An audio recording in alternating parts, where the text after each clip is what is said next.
Mandiri Pintar Bersama.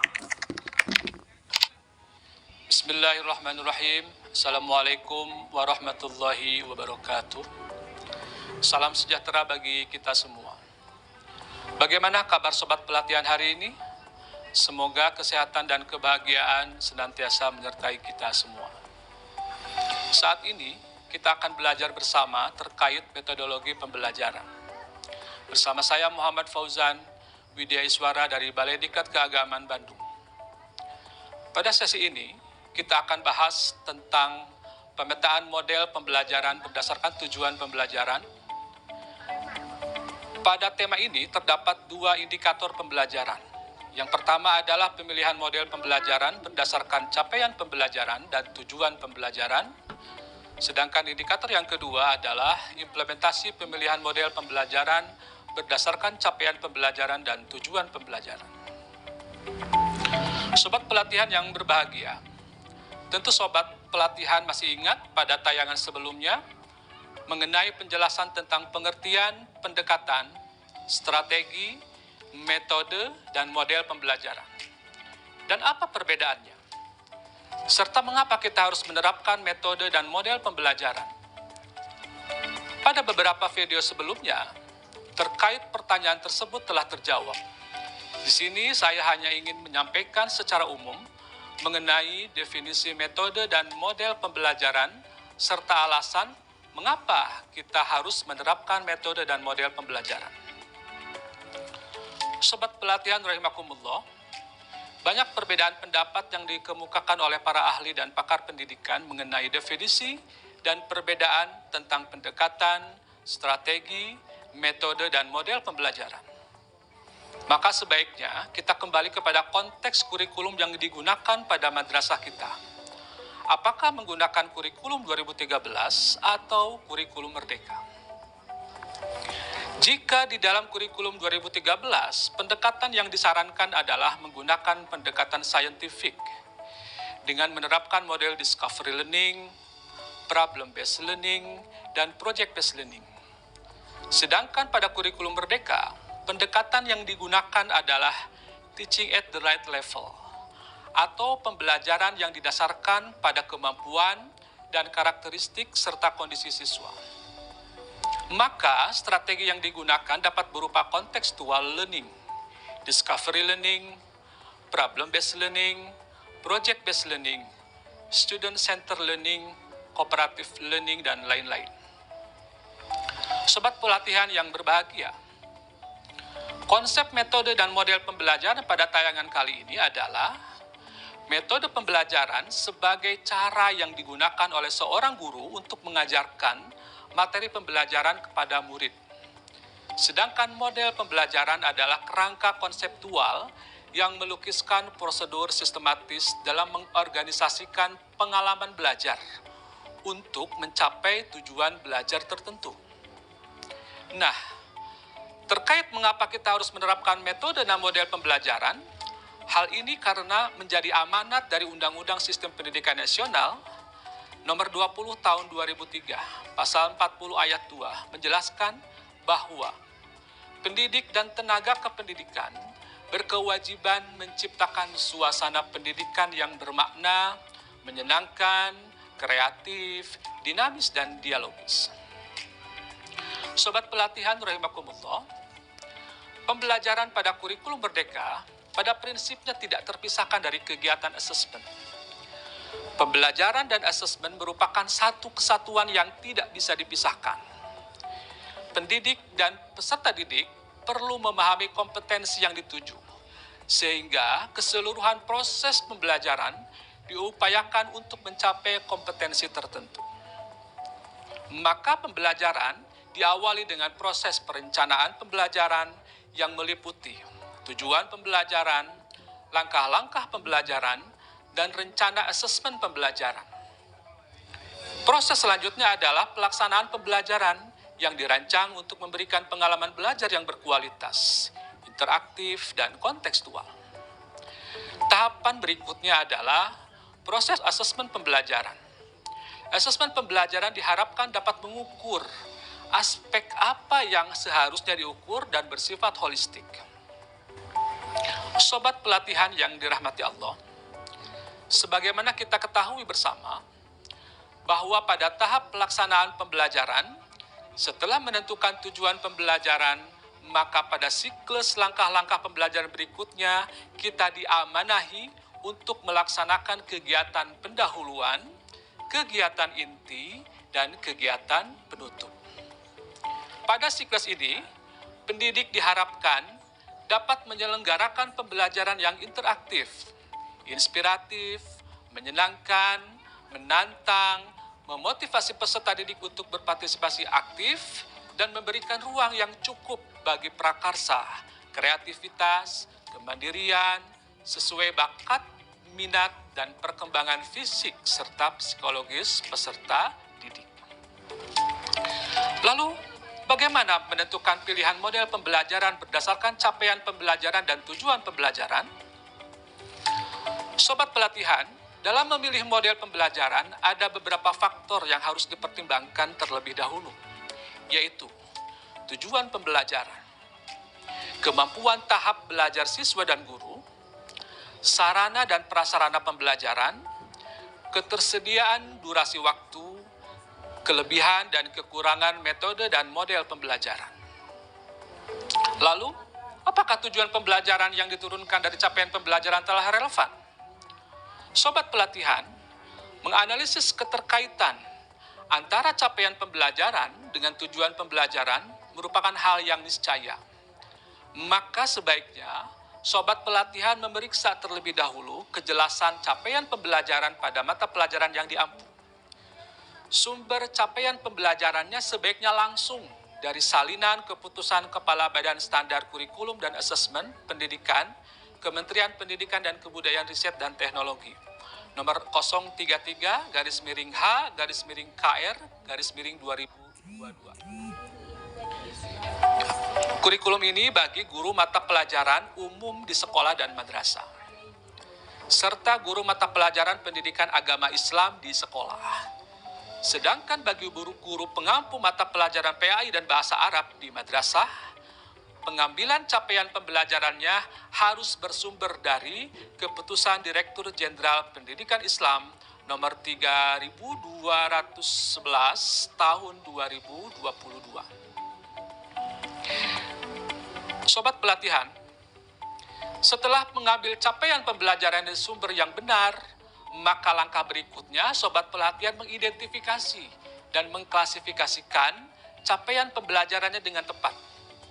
Kemudian temukan kompetensi dan konten atau materi yang terdapat di dalam capaian pembelajaran. Lalu rumuskan tujuan pembelajarannya sesuai kompetensi dan kontennya.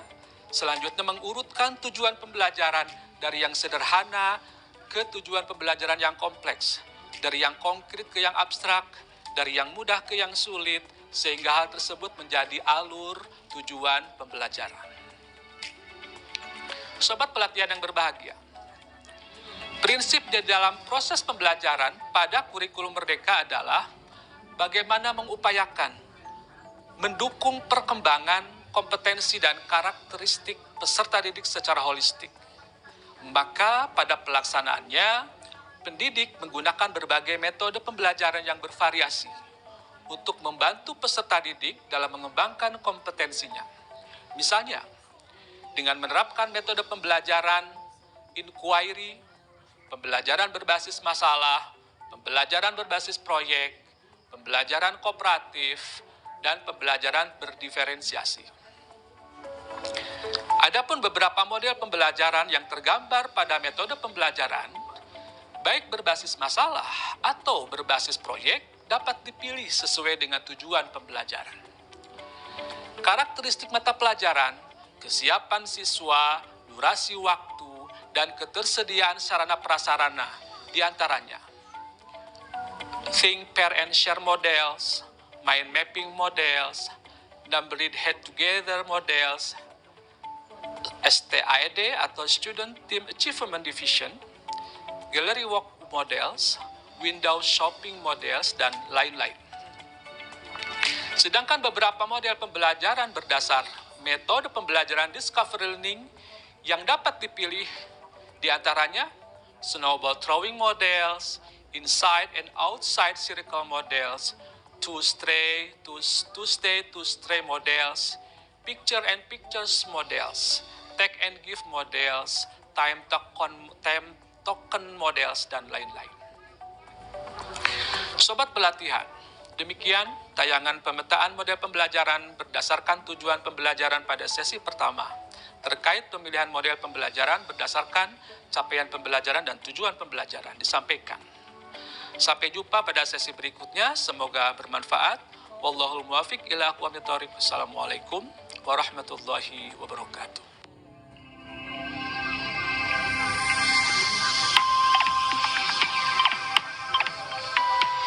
Belajar mandiri, pintar bersama.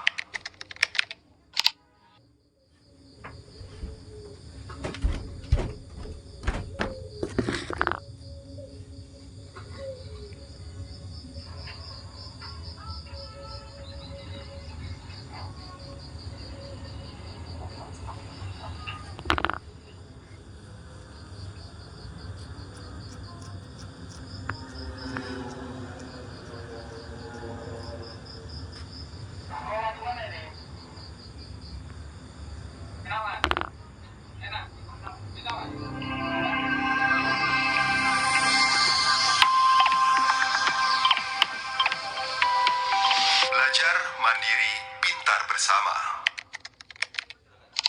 Bismillahirrahmanirrahim. Assalamualaikum warahmatullahi wabarakatuh. Jumpa lagi dengan saya Muhammad Fauzan, Widyaiswara dari Balai Diklat Keagamaan Bandung. Semoga sahabat pelatihan masih semangat dalam mengikuti lanjutan tayangan berikut ini. Sudah siap? Mari kita mulai. Sobat pelatihan, bahasan materi tentang pemetaan model pembelajaran berdasarkan tujuan pembelajaran pada sesi kedua ini akan mendalami terkait implementasi pemilihan model pembelajaran berdasarkan capaian pembelajaran dan tujuan pembelajaran. Apakah sobat pelatihan masih ingat bagaimana tahapan melakukan analisis keterkaitan capaian pembelajaran dan tujuan pembelajaran? Langkah pertama adalah mengumpulkan data berupa capaian pembelajaran dari sumbernya, yaitu Salinan Keputusan Kepala Badan Standar Kurikulum dan Asesmen Pendidikan, Kementerian Pendidikan dan Kebudayaan, Riset dan Teknologi, nomor 033-H-KR-2022, dan Keputusan Direktur Jenderal Pendidikan Islam, nomor 3211 tahun 2022 bagi mata pelajaran PAI dan Bahasa Arab di madrasah. Langkah berikutnya, mengidentifikasi capaian pembelajaran sesuai mata pelajaran yang diampu.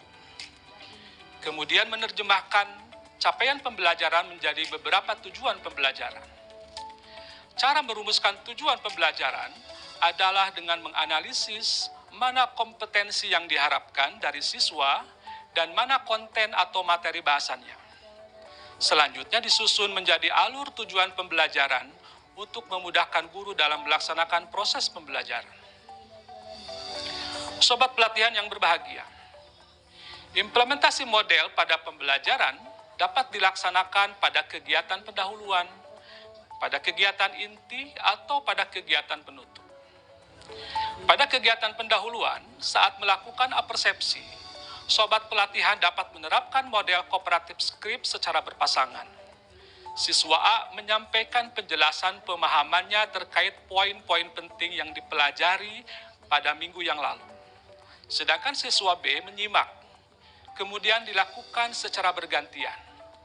Tentu saja, guru terlebih dahulu harus menyampaikan poin-poin penting mana yang ditanyakan kepada kelompok A atau kelompok B. Pada kesempatan lain, guru boleh memilih model hot cards pada kegiatan pendahuluan dengan cara siswa menulis nama pada kartunya masing-masing. Kemudian guru menyampaikan sebuah pertanyaan. Selanjutnya siswa mengangkat kartu namanya dan menjawab pertanyaan jika dipersilakan oleh guru, dan kartu namanya dimasukkan ke dalam kotak yang sudah disediakan. Sobat pelatihan yang dirahmati Allah, Penggunaan model pembelajaran juga dilaksanakan pada kegiatan inti dan kegiatan penutup. Beberapa model pembelajaran yang biasanya sobat pelatihan praktekkan seperti jigsaw, pembelajaran berbasis masalah, atau proyek dan masih banyak model lain yang dapat sobat pelatihan pilih. Pada kegiatan penutup, sobat pelatihan dapat memilih model pembelajaran Think, Pair, and Share atau Think, Talk, and Write saat melaksanakan kegiatan refleksi pembelajaran. Sobat pelatihan rahimakumullah, berikut ini akan dijelaskan bagaimana mengimplementasikan pemilihan model pembelajaran dan contohnya. Saya mengambil salah satu contoh capaian pembelajaran pada mata pelajaran Al-Quran Hadis fase D pada madrasah dengan elemen Al-Quran. Silakan disimak.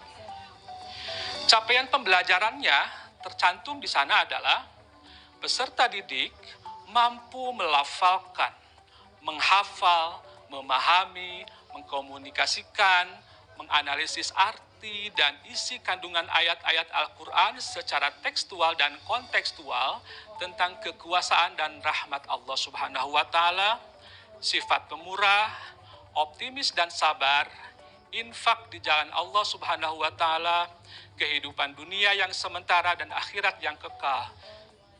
Demikian seterusnya. Mari kita temukan kompetensinya. Peserta didik mampu melafalkan, menghafal, memahami, mengkomunikasikan, menganalisis arti dan isi kandungan ayat-ayat Al-Quran secara tekstual dan kontekstual. Sedangkan jika kita lihat kontennya adalah tentang kekuasaan dan rahmat Allah Subhanahu wa Ta'ala, sifat pemurah, optimis dan sabar, infak di jalan Allah Subhanahu wa Ta'ala, kehidupan dunia yang sementara dan akhirat yang kekal. Sobat pelatihan, mari kita analisis tujuan pembelajarannya. Model pembelajaran manakah yang tepat dipilih untuk tujuan yang dimaksud? Jika kompetensi siswa yang diharapkan adalah mampu melafalkan dan menghafal, sobat pelatihan dapat memilih model cooperative script atau inside and outside circle models. Jika kompetensinya adalah memahami, sobat pelatihan dapat memilih model Think, Pair, and Share atau discovery learning. Begitu seterusnya. Akan saya sampaikan contoh yang kedua. Apabila sobat pelatihan pengampu mata pelajaran PAI fase D di sekolah, mari kita simak capaian pembelajarannya. Elemennya adalah Al-Quran Hadis, yaitu peserta didik memahami definisi Al-Quran dan hadis Nabi, dan posisinya sebagai sumber ajaran Islam. Peserta didik juga memahami pentingnya pelestarian alam dan lingkungan sebagai bagian yang tidak terpisahkan dalam ajaran Islam. Peserta didik juga mampu menjelaskan pemahamannya tentang sikap moderat dalam beragama. Peserta didik juga memahami tingginya semangat keilmuan beberapa intelektual besar Islam. Jika kita identifikasi kompetensinya, kurang lebih ada 5 kompetensi, yaitu memahami definisi, memahami posisinya, memahami pentingnya, menjelaskan pemahaman, memahami tingginya semangat. Kemudian kontennya pun juga ada 5, yaitu definisi Al-Quran dan hadis Nabi, posisi Al-Quran hadis sebagai sumber ajaran agama Islam, pelestarian alam dan lingkungan sebagai bagian yang tidak terpisahkan dalam ajaran Islam, sikap moderat dalam beragama, dan semangat keilmuan beberapa intelektual besar Islam. Sobat pelatihan, implementasi pemilihan model pembelajaran didasarkan pada tujuan pembelajarannya. Kita dapat memilih model cooperative script atau Think, Pair, and Share. Jika tujuannya adalah memahami definisi Al-Quran dan hadis Nabi, dengan tujuannya adalah agar siswa mampu menjelaskan pemahaman tentang sikap moderat. Maka model yang dapat dipilih bisa berupa window shopping models atau unjuk karya. Atau jika kompetensinya memahami tokoh besar intelektual Islam, dapat memilih model jigsaw dan pembelajaran berbasis proyek. Sobat pelatihan yang berbahagia, tidak ada satu model pembelajaran yang terbaik. Semua memiliki kelebihan dan kekurangannya masing-masing. Tidak ada satu model yang dapat digunakan untuk semua kompetensi atau tujuan pembelajaran. Maka ingatlah bahwa langkah yang harus sobat pelatihan lakukan adalah menganalisis kedalaman dan keluasan materi. Kemudian mengidentifikasi kemampuan siswanya, pertimbangkan ketersediaan sarana dan prasarananya, pertimbangkan juga kelebihan dan kekurangan model pembelajaran. Ingat, yang paling penting adalah bagaimana sobat pelatihan dapat mengintegrasikan aspek pengetahuan dan keterampilan dalam satu penerapan model pembelajaran tertentu. Sobat pelatihan yang berbahagia, demikian penyajian materi pemilihan model pembelajaran berdasarkan tujuan pembelajaran yang dapat kami sampaikan. Terima kasih atas perhatiannya, semoga ada guna dan manfaatnya. Mohon maaf atas segala kekurangan dan hilafnya, semoga di lain kesempatan kita dapat berjumpa lagi. Wallahul muwaffiq ila aqwamit thoriq. Wassalamualaikum warahmatullahi wabarakatuh.